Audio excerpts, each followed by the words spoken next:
Most people didn't realize you had that many countries, right? Just recently, Kamala let in the head of a Peruvian gang who was wanted for 23 murders. Welcome to the United States of America. On her orders, Border Patrol is being forced to free tens of thousands of illegal aliens from custody week after week after week. And these are very violent criminals, too. These are the most violent criminals that you'll ever see. Every day brings another story about innocent Americans being tortured, raped, murdered, and massacred by illegal aliens that Kamala Harris has set free in our country. Don't hold them, they're told. Don't hold them, let them free. They'll behave. Well, he killed 20 people. Oh, but over here it's different. Since Comrade Harris took over the border, there has been a 43% nationwide increase in violent crime and a 60% increase in rape. And the FBI should be ashamed of themselves when they report numbers, because they, in order to keep the violence numbers down, they didn't report some of the worst cities in the country like Chicago and others. What a disgrace. The FBI did that. In New York this June, an illegal alien released into our country by Kamala approached two 13-year-old children with a machete in broad daylight in front of other people, forced them into the woods, tied them together by the wrist, and raped them over and over again. Over and over again. Two Kamala migrants were just arrested for the rape of a 46-year-old woman in Coney Island. I know Coney Island very well. That's where I sort of started. My office was out there. Brooklyn. Throwing her to the ground and raping her with a knife to her throat. One of them had previously been arrested for raping another woman, but instead of being deported, he was released into our country and told to enjoy your life. In Fort Wayne, Indiana, a woman who was offered a ride home by two illegal aliens was instead kidnapped, held down and raped, then driven around while the illegals discussed how they planned to kill her. They wanted to kill her. They didn't want to have a witness. And she miraculously escaped by throwing herself out of a rapidly moving car, was badly hurt, but she escaped, at least. Those people came from another country, and they were very violent, with an unbelievably violent background. Violence like you've never seen. In the Bronx recently, an illegal alien who Kamala set loose into the country approached a 36-year-old woman while pretending to ask for directions before he wrapped his arms around her throat, pinned her down on a park bench, and raped her publicly on a park bench. And she said, he wasn't trying to rape me, he was trying to kill me. In Michigan earlier this year, an illegal alien broke into a residence and sexually assaulted two young girls, doing tremendous damage to these two young, beautiful girls. In Virginia, a few weeks ago, a 54-year-old mother of four was leaving a convenience store when she noticed an illegal alien trying to steal her car. When she tried to stop him, he ran her down, ran her over, and left her dead on the ground. She was dead, and her family is devastated. In Texas last month, a Venezuelan illegal alien criminal let in by Comrade Kamala shot a female police officer multiple times with a rifle.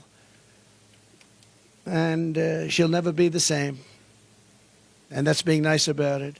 A few months ago, I met with the devastated family of Laken Riley, a 22-year-old nursing student who was out for a jog on the campus of the University of Georgia when she was assaulted, beaten, and horrifically murdered. Kamala Harris let in the illegal alien animal who murdered Laken. This monster was in Border Patrol custody, under very strong custody. They didn't want to let him go. But under Kamala's policies, he was set free to kill, and that's what he did. Kamala let this bloodthirsty killer go free. And then he murdered beautiful Laken, #1 in her class, nursing school, Everybody aspired to be like her. She was the best student, the best everything. Beautiful girl. Then there's the heartbreaking story of Rachel Morin. And we're joined today by Patty and Michael Morin, Rachel's mother and brother. And I met with them. We had lunch. And they're devastated at a level that nobody can really imagine. Rachel was a cherished 37-year-old mom, beautiful woman of 5 incredible children who adored their mother more than anything in the world. They loved their mom. Earlier this year, while Rachel was out on a run, she wants to keep herself in good shape, and she ends up getting killed. In her neighborhood, she was brutally raped and murdered by an illegal alien who was led into America by Kamala Harris and her policies of stupidity.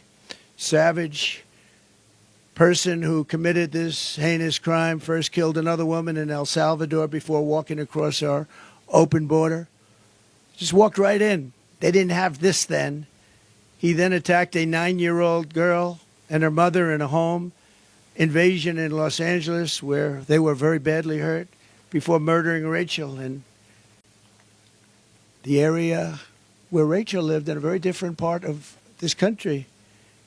It was cold-blooded murder. Patty and Michael, I would just, first of all, thank you for being here. I know it's tough, but they want to let people understand what's going on here because this can't happen to other parents and sisters and brothers and husbands. So if you would, I'd love you to say a few words. Thank you. Please. Oh, please. Thank you, darling. Thank you. Come. Thank you. Thank you for Take care inviting of me. yourself. Absolutely. We don't want it to happen to other people. That's all. No. So, big thanks. Yeah. Hi. I was just thanking President Trump for the invitation to come and to share Rachel's story. Rachel was 37 years old. She had 5 children.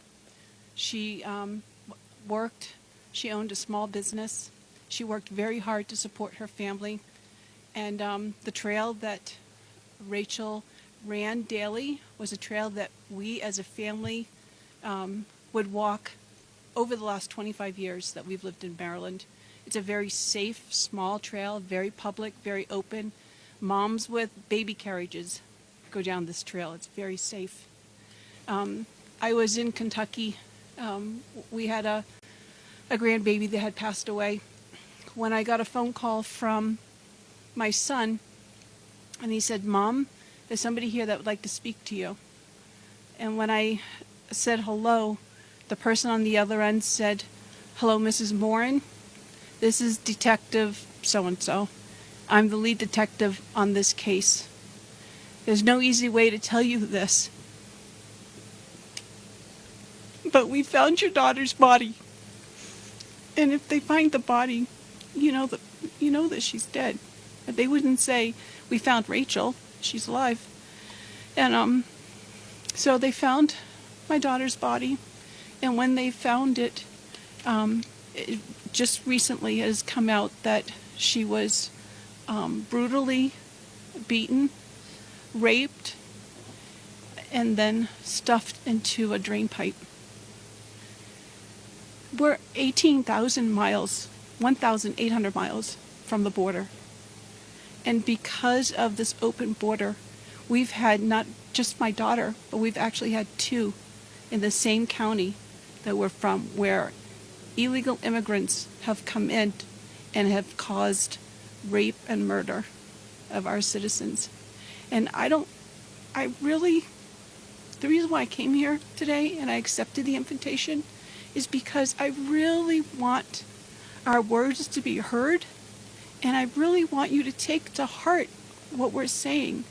We're not here for a political stand, although we are. We're here because we're losing our moms, our daughters, our children to criminals. And that shouldn't happen. We should be taking care of our country, our people. And the only way I believe that's going to happen is if President Trump is reelected as president. and we close up this border and we put policies back into place that were there before, instead of this open border thing, we're gonna end up being a third world country if it continues this way. And I truly hope that you will just take my words to heart, because it's devastating to lose a child, but even more devastating when you see the pictures or you see the body and you really understand what's happened to that person. So please take to heart, this is a very, very important issue, and it's one that's either going to make or break our country. It's not so much, it's about America, it's about Americans, it's about us taking and protecting ourselves and looking out for each other. It's about protecting our families. So, thank you. Thank you, darling. So beautiful. Thank you. Thank you very much. Sure, people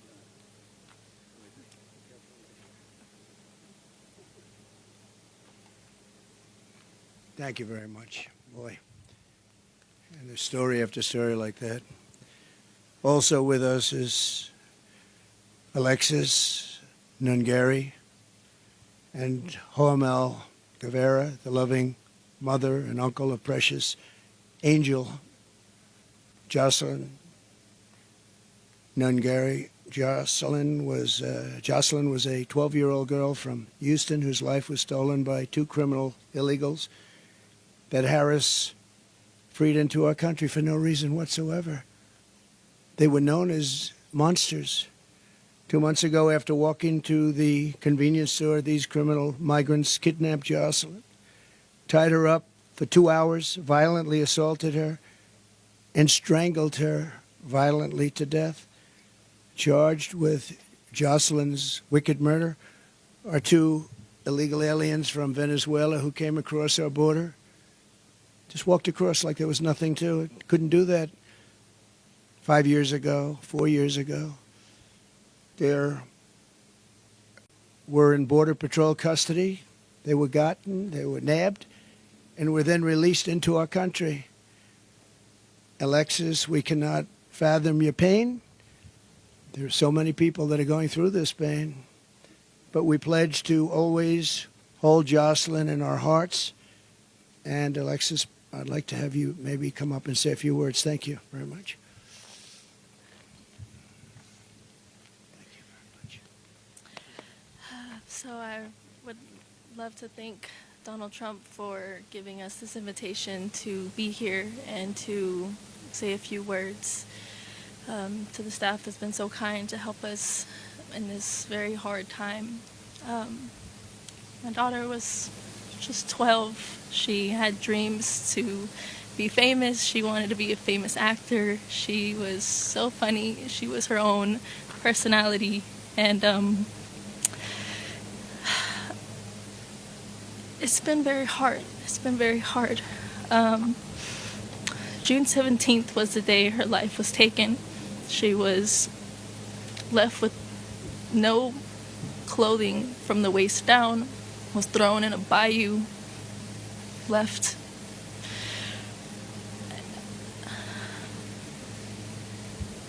Was strangled to death. We believe, yes, she was assaulted off of DNA kit that has been, but it's still very, very early, and it's still very, very raw, and it's still very, very surreal. And they had no reason to do anything that they did to Jocelyn. There was over 300 detention beds that they should have been at because they were detained and they were released when they shouldn't have been released. One had an ankle monitor, didn't stop anything. So now I have to go through the rest of my life with my son, always asking for his sister. And I just really, really, really want everybody to please take into consideration how important border control is, because we're losing very innocent people to heinous crimes that shouldn't be happening in the first place. So please, please, I really hope everybody can hear my pain, to just,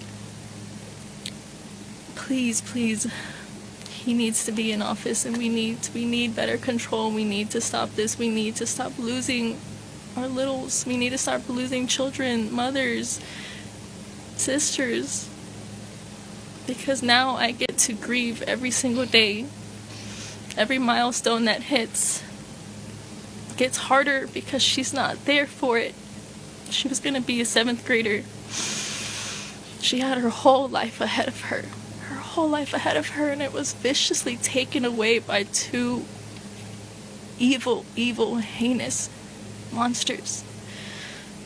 So thank you again for taking the time to listen to my words.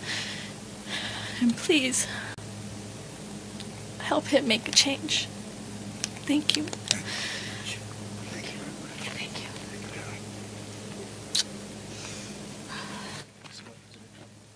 Just take care of yourself, okay? So Jocelyn is in heaven now, looking down on us right now. And in her name and her memory, we'll be fighting to protect every American daughter and child.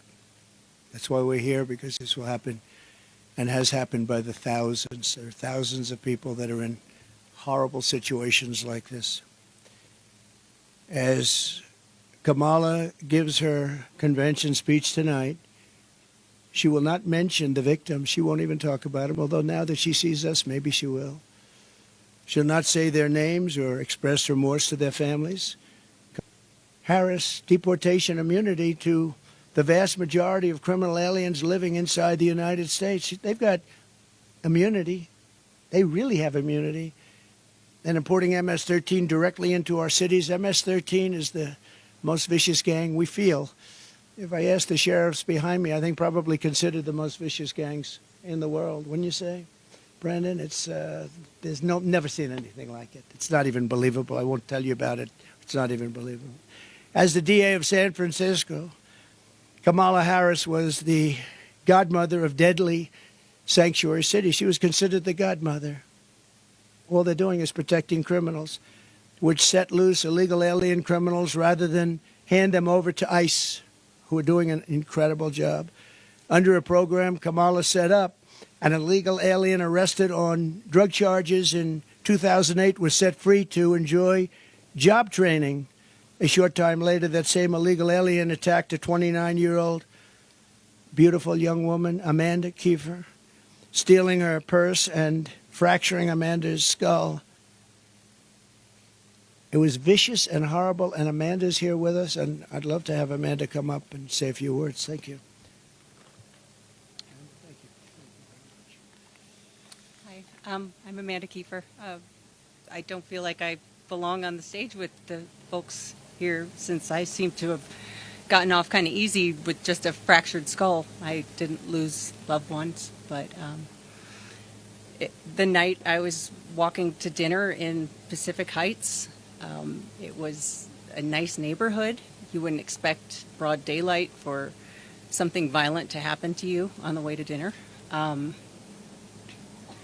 My purse was stolen, and I stepped into the street, and the car he jumped into came at me. I jumped up on the hood to avoid getting run over, and he floored it and hit the brakes. The police were great. They had caught him and his accomplice in a really short time, because I remember being on a gurney in the hallway of the hospital, and I had to ID them. They were laughing as they fractured my skull.